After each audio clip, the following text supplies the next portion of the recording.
programa Sueda Marim e no Memórias da Defensoria de hoje recebemos a visita do nosso defensor público geral, Aleno Matos. Seja muito bem-vindo, doutor Aleno. Obrigado, Cida. Um prazer enorme estar aqui com vocês. Esse espaço a gente abre para todos os servidores, ex-servidores, assistidos, que tenham histórias que envolvam a Defensoria ou que a Defensoria tenha sido marcante. E é claro que não podia faltar o senhor aqui, a sua participação, né? Há mais de 20 anos aí nessa instituição que tem marcado a vida de muitas pessoas. Histórias divertidas, histórias tristes,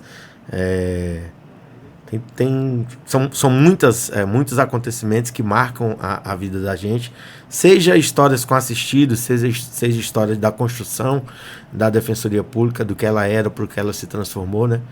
E fica na cabeça da gente. A gente brinca, os defensores e defensoras, que a gente precisa colocar isso no papel, algumas histórias, né? E nunca fizemos. Eu estou desafiando a nossa escola, a doutora Leni, a gente começar a trazer algumas dessas histórias marcantes para registrar mesmo, para ficar em livro, né? Podemos registrar em vídeo também, viu? Vídeo, deixar registrados aqui. Podemos criar algum tipo de programa onde a gente faz sem falar quais são os personagens, claro, mas conta as histórias que aconteceram, histórias às vezes muito hilariantes e histórias felizes de assistidos que passaram pela Defensoria. Doutor Aleno, uma pergunta que a gente não pode deixar de fazer. Como foi o início da instituição, né? A gente sabe aí que foram muitos desafios, né? Eram poucos defensores e a logística também era bem precária na época, né? Foi um desafio enorme para os colegas que aceitaram o desafio de assumir a responsabilidade de ser defensor público do Estado de Roraima, porque à época, para vocês terem uma ideia, em 2002... a antiga divisão de assistência judiciária contava com aproximadamente 80 assessores jurídicos que faziam papel de defensores. E nós que tomamos posse entramos apenas com 30 defensores para dar conta de todo esse trabalho. Apesar de que a gente tinha dedicação exclusiva e eles não.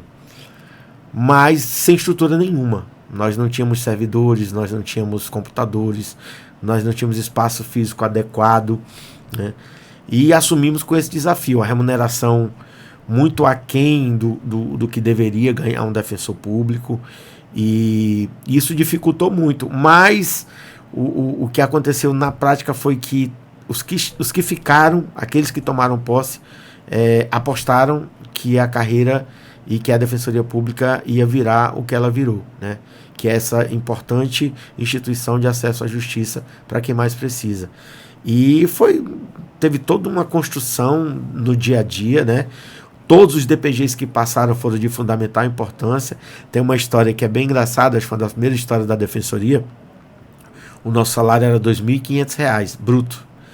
E a doutora Leni, à época, ela já estava muito famosa pela liderança dela, né? Ela era professora, ela é defensora pública, servidora do tribunal de carreira, mas exercia uma liderança muito forte.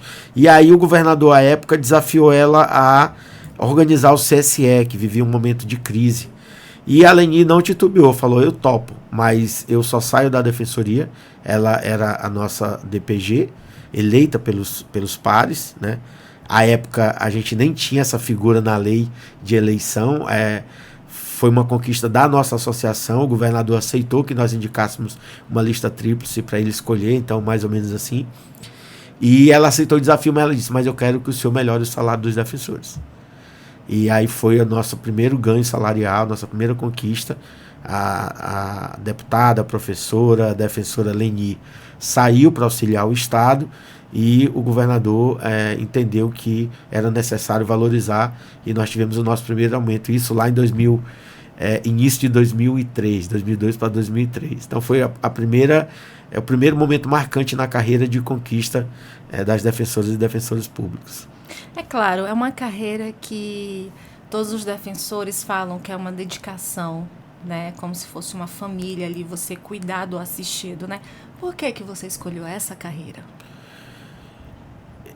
É um motivo bem inusitado. Eu acredito que eu já tinha sido aprovado em vários concursos, né? À época eu era advogado da Companhia de Águas e Esgotos de Roraima, trabalhava lá já há 13 anos. Eu comecei lá no início de carreira ali como tirando xerox, entregando documento e fui galgando postos lá até chegar o posto de advogado. Mas assim, eu me lembro que eu tentei advogar, eu tinha escritório de advocacia, né? E até meu primeiro sócio, a gente saiu junto da faculdade, foi o Dr. Stélio Denner, que é defensor e hoje é deputado. Então a gente bem jovem abriu um escritório juntos, mas a gente tinha uma dificuldade, eu e ele, a gente não sabia cobrar. Então a gente trabalhava muito e o retorno era pouco, porque as pessoas terminavam por não conseguir se acertar e a gente tinha dificuldade de cobrar. E eu brinco com ele que eu digo, acho que a gente foi ser defensor por conta disso. Porque lá a gente vai ter o salário para advogar e o salário todo final de mês está lá, né? Mas assim, é também porque é uma carreira apaixonante, porque a gente é servidor público, recebe para ajudar as pessoas. Para fazer o bem. Para fazer o bem, né? Para fazer o bem. Então isso também chama muita atenção. E a defensoria é algo viciante. Depois que você... eu tiro, por exemplo, os estagiários. O estagiário da defensoria, ele vem e não conhece a defensoria. Quando ele sai, o sonho dele é ser defensor público ou servidor da defensoria. Porque contagia, você faz o bem cotidianamente. Você vê, traz felicidade para a vida das pessoas, né? E acho que foi isso que me alimentou, né? Então, depois que a gente passou o estágio probatório, eu nunca mais pensei em outro concurso. Eu só pensei no fortalecimento da defensoria. Eu só pensei no dia que a gente ia alcançar a paridade de armas com o Ministério Público, com o Tribunal de Justiça, mas principalmente garantir o acesso à justiça a quem precisar. Eu acho que é esse nosso mantra, né? Universalizar o acesso à justiça a todos que precisarem dela.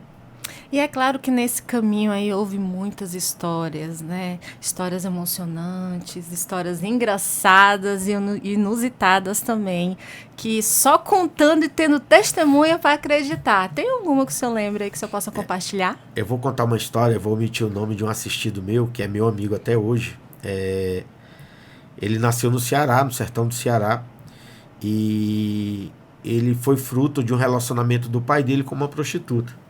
Meu Deus. E o pai dele, não vou dizer que é fazendeiro, mas morava no sertão, mas tinha as cabecinhas lá de gado, né? De bode, aquelas fazendas típicas do Nordeste, do sertãozão. E essa criança nasceu, foi criado na fazenda como uma espécie de filho bastardo, porque o pai sabia que era o pai, mas como nasceu de um relacionamento extraconjugal, ele era meio que tratado ali como um filho diferente, né? E lá pelas tantas, ele me contou a história que o pai dele deu uma surra nele sem ele merecer. Um cavalo do pai fugiu lá e ele não tinha culpa em nada, e o pai descontou nele e bateu muito nele, né? Bateu muito nele, machucou muito ele. E ele disse que já tinha uns 10, 11 anos e aquilo tocou muito ele. E ele pegou e resolveu ir embora. E tinha um tio dele, era um padrinho, que ele ia embora só com a roupa nas costas, a roupa do corpo, e esse tio dele falou para ele, olha, eu vou lhe dar um documento aqui, e pegou aquele papel de pão, que antigamente embrulhava o pão. Sim. Pegou um pedaço daquele papel e escreveu o nome dele, a data de nascimento dele, o nome do pai dele, e o nome da mãe não sabia. E escreveu os dados dele e falou, passa na cidade, e quando você chegar na cidade, você procura o fulano no cartório, que é para você ter pelo menos a certidão de nascimento. E assim ele fez. E aí ele saiu do Ceará, foi pro Pará, pro Maranhão, foi pro Pará, veio parar em Roraima, né? E depois de 1000 anos, o pai dele já com 80 e tantos anos de idade, o pai dele conheceu uma mulher jovem, mais jovem, né? E resolveu se juntar com essa mulher, né? E a mulher descobriu essa pessoa que era filho registrado, né? E ela convenceu o senhor a entrar com uma ação de negatória de paternidade, dizendo que ele não era o pai senhor que morava aqui em Roraima.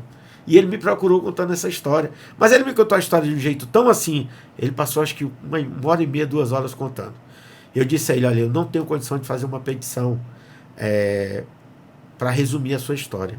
Eu quero que o senhor me autorize a contar a sua história, do jeito que o senhor me contou. E aí eu fiz a petição, e aí ele ainda me disse assim, e outra coisa, doutor, eu faço questão de fazer o exame de DNA. Eu vou juntar os meus corinhos de rato e eu vou lá no Ceará fazer esse exame de DNA para provar para aquele velho que eu sou filho dele. E ele sabe que eu sou filho dele. E eu fiz a petição, eu fiz assim, não tem nada como a gente aprende na academia, né? Eu simplesmente coloquei o coração dele. Relatou a história. Eu coloquei o coração dele lá. Todos os detalhes, o nome dos bichos que ele, né, que a vaca leiteira tinha um nome, cada cavalo tinha um nome, e eu coloquei do jeito que ele contou a história. Resumindo, ele foi para lá, fez o exame de DNA e o exame deu positivo. O pai era pai dele mesmo, né? E ele voltou de lá muito orgulhoso, né? Porque ele tinha provado, né, por A mais B, que realmente ele merecia usar o nome. E ele tinha muito orgulho do pai. Isso magoou muito ele, essa história. Apesar da surra, dele ter ido embora, ele tinha muito orgulho da história do pai, da família, né? Então, essa história me marcou muito. Tanto que a gente virou amigo. Ele, de assistido, ele passou a ser um grande amigo que eu tenho aqui no estado. A gente teve uma história que me emocionou muito, foi agora no final do ano passado. Os defensores envolvidos nessa história são a doutora Leni, a doutora Cristiane, a doutora Alessandra, o doutor Rogenilton e vários colegas que ajudaram nessa situação. Uma família, o pai e a mãe faleceram os dois, e ficou a mais velha criando os mais novos. São 6 filhos, então a mais velha tinha 16 para 17, e ela ficou no interior criando os irmãos todos. E ela ficou com medo, porque ela era de menor, ela ficou com medo de procurar as autoridades e perder as crianças. E aí nós encontramos, nas ações da itinerante, nós encontramos essa família no interior, e a irmã mais velha tinha acabado de completar 18 anos. E a doutora Leni, com a perspicácia dela, com conhecimento, imediatamente, juntamente com o Januário, com o Rogenilton, atuaram para que essa moça pudesse ter a guarda dos irmãos, né?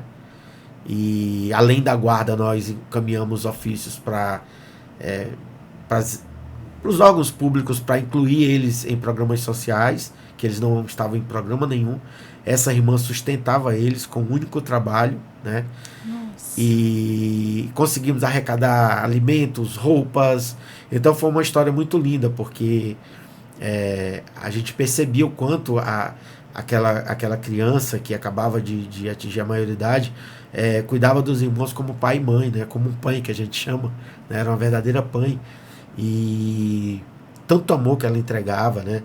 E aí a doutora Leni fez filmagens dos depoimentos das crianças, para a gente poder juntar o processo de guarda, tudo direitinho. E isso marcou muito, né? Porque são situações assim que a gente... as pessoas habitualmente pensam que não acontecem, e tem muitas dessas situações que a defensoria enfrenta, e de certa forma assim, nós terminamos sendo um anjo na vida dessas pessoas, porque elas estão sem esperança nenhuma, sem expectativa nenhuma, e de repente elas percebem que podem contar com alguém ou com uma entidade e se sentir um cidadão valorizado. Nós recebemos aqui a doutora Euseni, a Grazi, a Lidiane, que é ex-servidora, e contaram, inclusive, ainda apaixonada pela Câmara. Apaixonadíssima. E contaram, inclusive, histórias inusitadas com a sua participação. Tem uma história lá que é muito engraçada. Muito engraçada. Essa história marcou muito a gente, porque na época eu era o subdefensor público geral, e a minha sala é ao lado da Câmara. 2 salas minúsculas. A minha sala não tinha... Era 1,5 por 2, eu acho. Ficava eu e a Glênia ali apertadinho. Mal cabia 2 mesas pequenas. E a da Euseni um pouquinho maior, mas também não muito diferente. E tava naquele dia de fazer as conciliações. E nesse dia é uma muvuca, é muita gente ali no corredor, né? A defensoria funcionava na Villeroy, um prédio pequeno para tantos defensores e assistidos. E lá pelas tantas eu vi uma confusão, eu escutei uma confusão na sala, e aquela confusão veio para a antessala, que a antessala não tinha, era um corredor que ficava a minha sala e a sala dela. E tinha um militar armado, né? Ele estava todo na roupa, na farda, e estava usando o cap dele. E é uma mulher muito exaltada, uma mulher muito nervosa, e ela xingando ele, e eu vi as meninas também nervosas, e aí ela começou a avançar no policial e começou a agredir ele, né? Começou a azunhar ele, e ela tentava pegar ele pelas orelhas, assim, e ele armado, e ele não esboçava reação, e ele só falava assim: vocês estão vendo como ela é doida, não sei o quê. E aí e aquilo já tava, eu digo, gente, essa mulher vai pegar essa arma. E aí eu vi que ninguém fazia nada, eu me levantei e fui tentando me aproximar da confusão, né? E ela colou nele. Eu sei que lá pelas tantas eu falei: não, a única solução aqui é a gente mobilizar essa senhora, porque ela estava transtornada, ela podia pegar aquela arma e fazer uma besteira. E eu abracei essa mulher assim com muita força, e ela tentou fugir, ela é muito forte, grande. E aí ela botou mais força, eu coloquei mais força. Gente, quando eu coloquei, ela estava usando aquele vestido que era na moda, aquela roupa, tomara que caia, né? Sim, um vestido tomara que caia. E eu apertei, eu acho que muito assim ela, e os seios dela saíram à mostra, e ficou aquela cena maluca, ela tentando pegar a arma do cara, e eu aqui, e eu não sabia se soltava ou se... Porque, assim, foi cômico. Podia ter virado uma tragédia, mas depois a gente ria muito da história, porque isso durou ainda uns 3 ou 4, 5 minutos até a gente conseguir realmente acalmar ela e mobilizar. E os policiais, chegou uma outra viatura e terminamos acalmando todo mundo, mas essa história ficou marcada, né? As meninas sempre contam essa história da Câmara de Conciliação. Contam, porque é inacreditável o cenário. A gente começa a imaginar aquela loucura. E no final conseguiu-se a conciliação e pelo menos apaziguar os ânimos. Conseguimos apaziguar os ânimos, ela se recompôs e eles fizeram a conciliação. Nesses 24 anos tivemos perdas de alguns defensores, né, doutor Aleno? A gente tem algumas perdas marcantes, todas, né? Todas. Mas algumas por conta da tragédia, né? Infelizmente a gente perdeu alguns colegas por problema de saúde. Dr. Marcos Joffre, Dr. Gutenberg. Mas perdemos colegas também de forma trágica, né? O Anderson Cavalcante, que foi um acidente à época bem marcante que aconteceu aqui na Villeroy. 2 motoqueiros estavam fazendo um pega e ele estava saindo do lanche com a esposa e o carro dele foi atingido. Eles vinham tão velozes que o carro dele rachou ao meio e ele morreu ali rapidamente, instantâneo, queimado. Tivemos a questão da Malu também, que morreu numa mesa de cirurgia. Deixaram muitas saudades, né? Mas deixaram também o legado deles de trabalho, né? Tanto que a gente não esquece, né? A gente não esquece desses colegas que colocaram vários tijolos dessa casa bem arrumada que hoje está a Defensoria Pública. Doutor Aleno, como a Defensoria marca a sua vida? Agora o Aleno quanto pessoa. Assim, a Defensoria é o meu segundo casamento, né? É meu segundo casamento. Tão difícil quanto qualquer casamento, né? A gente aprende, a gente apanha, a gente vence, às vezes a gente erra, né? Mas aqui a diferença é que é muito maior, né? Eu tenho... Quem está na função de DPG tem mais de 500 filhos, né? Eu falo de servidores, e quando a gente fala da população, nós estamos falando de centenas de milhares de pessoas, né? Que contam com a gente para saírem da invisibilidade, né? É aquele que não tem a certidão de nascimento, né? É aquele que tem um relacionamento, mas não sabe que pode casar e a gente consegue mostrar para ele que o casamento legal é possível, né, que o Estado tem como oferecer de forma gratuita a ele aquele serviço. É o cidadão que está lá no interior, que já tem o direito de se aposentar, mas que não sabe, e a gente garante para ele um fim de vida mais digno, né? Então são muitas coisas. Não tem como a gente não se emocionar com o trabalho que é feito, né? Eu dou um exemplo. As pessoas às vezes assim querem tão pouco para ser feliz. Você faz uma ação da Defensoria junto com o Instituto de Identificação numa comunidade indígena mais afastada, né? Os Waiwai, os Ingaricó, lá no Iramutã, os Waiwai lá no sul do estado. E aí você tira lá, vamos supor, 50 identidades. Vocês não têm ideia da emoção que é no dia que a gente volta lá para entregar aquela identidade. Parece que eles estão recebendo diploma de médico, ou sei lá, de algo assim que era inimaginável para eles. E a gente acha isso tão normal, né? Sim. Tão básico, tão... E às vezes não é, né? Às vezes para aquele cidadão é o que ele precisa para ele se sentir empoderado, se sentir não invisível. Agora, com tanta experiência, qual a mensagem que você deixa para aqueles defensores que estão chegando na profissão, que estão aí entrando na defensoria? A gente tem o privilégio de trabalhar numa carreira que faz um bem danado e ainda ganha muito bem para fazer o seu trabalho, né? Ganha muito bem. Nós estamos dentre as carreiras públicas que têm a melhor remuneração. Então, o recado que eu dou para aqueles que estão chegando é não se prenderem por esse lado, né? Eu acho que o nosso mistério, o nosso trabalho, ele é natural que você tenha uma remuneração diferenciada, mas a diferenciação você vai fazer no seu dia a dia. A gente tem que pensar que esse privilégio que nós temos, ele tem que repercutir naquilo que a gente faz no dia a dia. Então eu não posso pensar que eu sou defensor só por 6 horas, eu não posso me contentar com o básico, eu não posso parar de ser proativo, eu tenho que pensar em transformação o tempo todo, em inovação, em alcance. Por exemplo, eu só penso, nós estamos em fevereiro, eu já estou pensando nos números de 2024 serem maiores do que os números de 2023, porque números, eles se traduzem em pessoas.